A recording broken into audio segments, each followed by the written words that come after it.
So hello dear learners, आज के इस लेक्चर में हम सीखने वाले हैं वर्ब के बारे में। वर्ब को देखने वाले हैं कि वर्ब के कितने टाइप्स होते हैं और क्या क्या उनके यूजेस होते हैं और इनका प्रयोग हम कैसे टेंस में करने वाले हैं। ठीक है दोस्तों, चलिए शुरू करते हैं। देखते हैं कि वर्ब को हमने बांटा है दो प्रकार में। एक को बोलेंगे मेन वर्ब और दूसरे को बोलते हैं ऑक्सिलरी वर्ब, जिसका नाम होता है helping verb.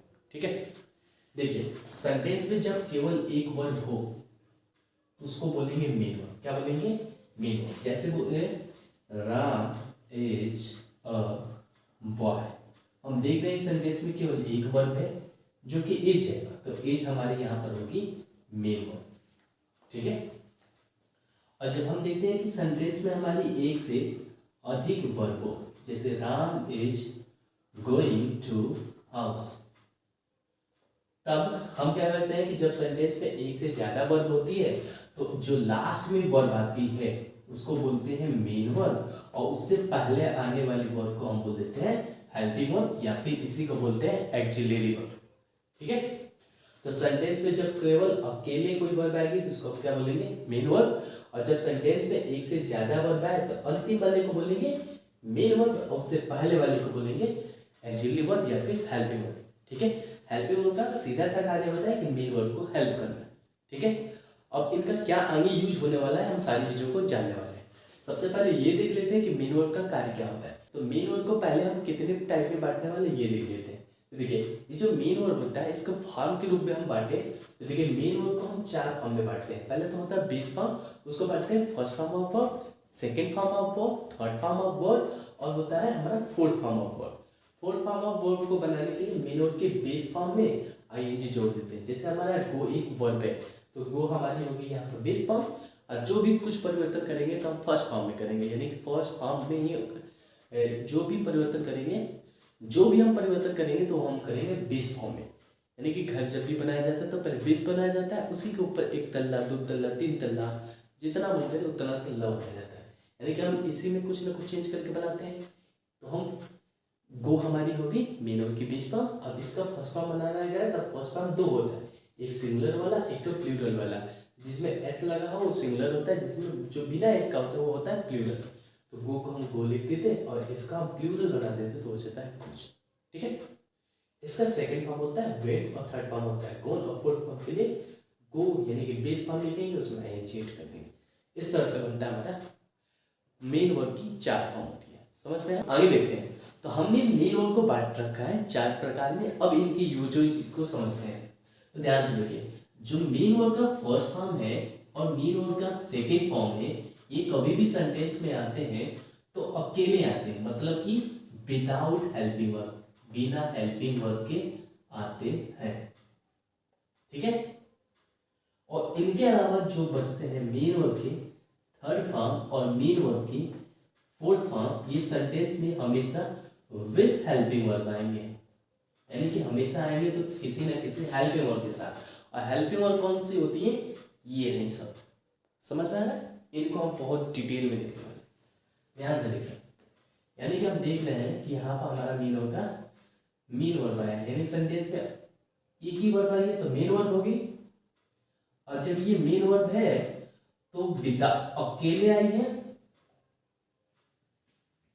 Ram is a boy, यहाँ पर सेंटेंस है। इसमें हम देख रहे हैं कि इज एक वर्ब है जो कि अकेले आई है। अकेले आने का मतलब है ये हमारी मेन वर्ब होगी। और अकेले कौन सी वर्ब आ सकती है? तो मेन वर्ब का फर्स्ट फॉर्म और मेन वर्ब का सेकंड फॉर्म ही आ सकता है। हम ध्यान से देखें तो इज हमारा होता है फर्स्ट फॉर्म। ठीक है, तो यहाँ पर हमारा है। ठीक है, अब समझिए हम नीचे वाले सेंटेंस में देखेंगे और एक और सेंटेंस ले लेते हैं। जैसे हो गया आई प्लेड अ मैच। ठीक है, यहाँ पर जो हमारी प्लेड वाली वर्ब है ये भी सेंटेंस में अकेले आई है। तो अकेले कौन कौन आ सकती है? द फर्स्ट फॉर्म और सेकंड फॉर्म। हम देख रहे हैं तो ये प्लेड एक हमारी रेगुलर वर्ब है जो कि सेकंड फॉर्म में लिखी गई है। समझ में आ रहा है? तो मेन वर्ब का फर्स्ट फॉर्म और मेन वर्ब का फर्स्ट फॉर्म, मेन वर्ब का सेकंड फॉर्म, ये दो वर्ब हमेशा कब कैसे आती हैं? तो विदाउट हेल्पिंग वर्ब, यानी कि सेंटेंस में अकेले आती है। समझ में आया? उसके बाद मेन वर्ब का थर्ड फॉर्म और मेन वर्ब का फोर्थ फॉर्म कभी ना कभी आएंगी तो हमेशा हेल्पिंग वर्ब की सहायता के साथ आएंगी। देखिए इस सेंटेंस में देख रहे हैं एक से ज़्यादा वर्ब है, तो अंतिम वाले को मेन वर्ब, उससे पहले वाले को हेल्पिंग वर्ब। अब जब यहाँ पर हेल्पिंग वर्ब आ चुका है तो इसके बाद न कभी फर्स्ट फॉर्म आएगा न ही सेकेंड आएगा, क्योंकि ये हमेशा सेंटेंस में अकेले आती है और यहाँ पर पहले ये करा चुका है तो अब अकेले रही नहीं। तो ये हो गया हमारा हेल्पिंग वर्ब। ठीक है, जब हमारा हेल्पिंग वर्ब दे रखा है तब इसके बाद आ सकते हैं या तो थर्ड या तो फोर्थ। ठीक है, आगे जगह हम जानेंगे कि इज के बाद हमेशा मेन वर्ब का फोर्थ फॉर्म ही आता है। ठीक है, यहाँ पर फोर्थ फॉर्म आ चुका है। अगला एक सेंटेंस हम ले ले तो आई हैव प्लेड मैच, ये लिखा हुआ है। ठीक है, तो हम देख रहे हैं कि सेंटेंस के दो वर्ब है, तो अंत वाली को बोलेंगे मेन वर्ब, उससे पहले वाले को बोलेंगे हेल्पिंग वर्ब। बात समझ में आ रही है? तो देखिए जब यहाँ पर दो वर्ब है यानी कि एक हेल्पिंग वर्ब है, यानी कि हेल्पिंग वर्ब के साथ कौन से वर्ब आ सकते थे, या तो थर्ड या तो फोर्थ।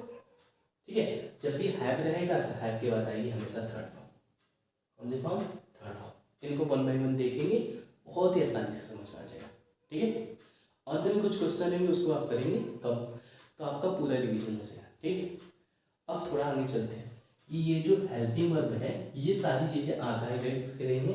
हमें तो फर्स्ट सेकंड थर्ड और फोर्थ सारी चीज़ें समझ में आ चुकी हैं कि मेन वर्ब का फर्स्ट फॉर्म और सेकंड फॉर्म सेंटेंस में आएंगी तो हमेशा विदाउट हेल्पिंग वर्ब आएंगी, और थर्ड फॉर्म और फोर्थ फॉर्म हमेशा आएंगी तो विथ हेल्पिंग वर्ब ही आएंगी, यानी किसी न किसी हेल्पिंग वर्ब के साथ ही आएंगी। आगे देखते हैं, तो जो हमारी एक्सिलरी वर्ब है इन्हीं को हम बोलते हैं हेल्पिंग वर्ब। इनका सीधा सा कार्य होता है कि मेन वर्ब को हेल्प करना, मेन वर्ब से पहले आ जाना, उसी के फॉर्म को डिसाइड करना। समझ में आ रहा है? जो भी एक्सिलरी वर्ब होती है इनका मुख्य कार्य यही होता है कि टेंस की पहचान करा पाना। तो टेंस का पहचान कैसे कराएंगे, अब ध्यान से देखते हैं। तो देखिए एक्सिलरी वर्ब जो होती है इनके दो प्रकार होते हैं, एक होता है प्राइमरी एक्सिलरी वर्ब, दूसरा होता है model axillary verb. Model axillary verb को हम आगे जाकर पढ़ने वाले हैं। ठीक है, अभी हम देखते हैं प्राइमरी एक्सिलरी वर्ब जो कि टेंस में संपूर्ण कार्य करती है। ध्यान से देखिएगा, तो axillary verb primary axillary verb हमारे तीन होती है। एक होता है बी जो कंटिन्यूअस को दर्शाता है, दूसरा होता है डू जो इंडेफिनिट को दर्शाता है, तीसरा होता है हैव जो परफेक्ट को दर्शाता है। हर एक वर्ब की तरह चार फॉर्म इनके भी होते हैं। बी का फर्स्ट फॉर्म होता है एज, सेकेंड फॉर्म होता है वाज वर्ब, थर्ड होता है बीन और फोर्थ होता है बीइंग। डू का फर्स्ट फॉर्म होता है डू डज, सेकेंड फॉर्म होता है डिड, थर्ड फॉर्म होता है डन और फोर्थ फॉर्म होता है डूइंग। हैव का फर्स्ट फॉर्म होता है हैज हैव, सेकेंड फॉर्म होता है हैड, थर्ड फॉर्म होता है हैड और फोर्थ फॉर्म होता है हैविंग। ठीक है, अब ध्यान से देखिए बी की वर्ब क्या बनेगी, देखिए हेल्पिंग वर्ब है ना, यानी सेंटेंस में हमेशा हेल्पिंग वर्ब का काम करेंगे। यानी सेंटेंस में जब दो वर्ब होगी तो अंतिम वाले को मेन वर्ब, उससे पहले वाले को हेल्पिंग वर्ब, जो कि इन्हीं में से कोई ना कोई होंगी। समझ में आया? अब देखिए जब बी की वर्ब हेल्पिंग वर्ब बनेगी तो इनके बाद हमें कोई ना कोई मेन वर्ब भी लिखना पड़ेगा, क्योंकि हेल्पिंग वर्ब का कार्य क्या होता है, मेन वर्ब के लिए। तो जब बी की वर्ब हेल्पिंग वर्ब बनेगी इनके बाद या इनके बाद फर्स्ट और सेकंड के बाद क्या लिख सकते हैं, तो हमेशा आएगा मेन वर्ब का फोर्थ फॉर्म। तो अभी भी बी की वर्ब सेंटेंस में दिखाई दी तो उसके बाद हमेशा आएगा फोर्थ फॉर्म।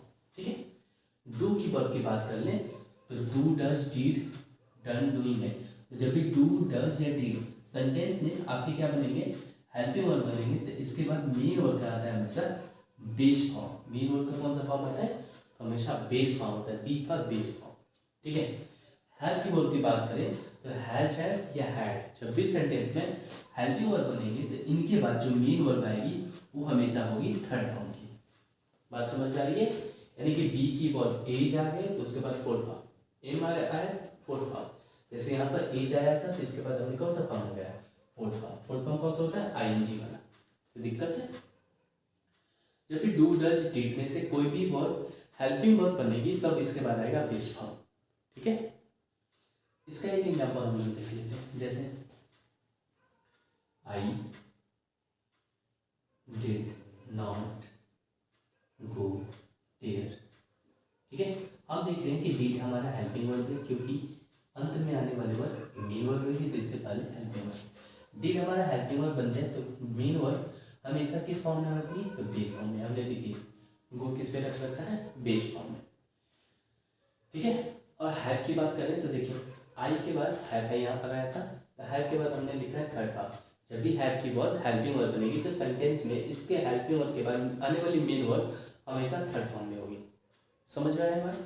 तो हमने पूरा क्या देख लिया कि वर्ब हमारे दो टाइप की होती हैं, जो सेंटेंस में अकेले आएगी उसको मेन वर्ब, या फिर एक से अधिक आ गई तो अंत वाले को मेन वर्ब, उससे पहले वाले को हेल्पिंग वर्ब बोलेंगे। इस हेल्पिंग वर्ब को दो पार्ट में डिवाइड किया गया, एक को प्राइमरी ऑक्सिलरी वर्ब, दूसरे को मॉडल ऑक्सिलरी वर्ब बोला जाता है। प्राइमरी ऑक्सिलरी वर्ब पूरा टेंस का कार्य करती है और होती कितनी है तो तीन। एक होता है बी, डू, हैव। हर वर्ब की तरह इनके भी चार फॉर्म होते हैं, तो बी, डू, हैव का भी चारों फॉर्म को देख लिया। बी का वर्ब कंटिन्यूस के लिए आएगा, जैसे हम टेंस पढ़ेंगे तो उसमें कंटिन्यूस आएगा। डू इंडिफिनिट के लिए, हैव आता है परफेक्ट के लिए। ठीक है, और मेन होता है हमने चार फॉर्म में डिसाइड किया था, जिसमें फर्स्ट फॉर्म और सेकंड फॉर्म ये विदाउट हेल्पिंग वर्ब आते हैं, यानी सेंटेंस में अकेले आएंगे। और मेन होता है थर्ड फॉर्म और फोर्थ फॉर्म, ये विद हेल्पिंग वर्ब आते हैं, यानी कि हमेशा हेल्पिंग वर्ब के बाद आने वाले होंगे थर्ड और फोर्थ। और ये भी हमने डिसाइड कर लिया कि थर्ड कब आएगा, फोर्थ कब आएगा। जब हेल्पिंग वर्ब बनेंगे हमारी हैव में से, इनमें से कोई भी वर्ब, इसके बाद हमेशा आएगा हमारा थर्ड फॉर्म। और जब भी बी की वर्ब हमारी बनेगी हेल्पिंग वर्ब, तो इनके बाद आएगा हमेशा फोर्थ फॉर्म। तो आशा है कि आप लोगों को अच्छे से समझ में आया होगा।